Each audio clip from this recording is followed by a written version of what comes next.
लोकांची हागणदारी ती आमची वतनदारी. आम्ही कुठेही तमाशा लावतो, सामान लावतो आणि तमाशा दाखवतो. तमाशा तमाशा तमाशा नाव का ठेवतात? रस्त्याने एखादी लेडीज आमची चालली बाजारला येते, अरे रे नाचणारी चालली रे, नाचणारी चालली रे. आणि त्याच रस्त्यानंतर माधुरी दीक्षित, शिल्पा शेट्टी बघत चालले, अरे ती हिरोईन चालली रे, ती नटी चालली रे. असं का? तुम्ही मोठ्या मोठ्या लावणींना, मोठ्या मोठ्या डीजे पार्ट्यांना 10-10, 15-15 लाख रुपये देता,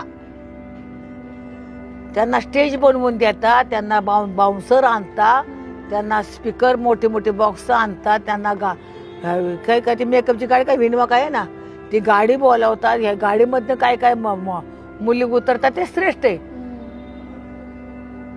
आणि आम्ही पोटा करता म्हणतो आम्ही 100 कलावंत, रात्री पण 10ला 9ला तमाशा केला की पहाटे 4ला सोडायचा. आम्हाला का पैसे कमी? मला नाव कोणाचं घ्यायचं नाही. असं का? ह्या कलेमध्ये फरक का करता?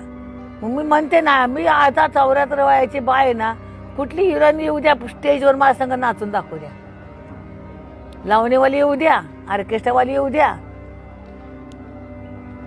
नाहीतर पिक्चरवाली नटी एखादी येऊ द्या.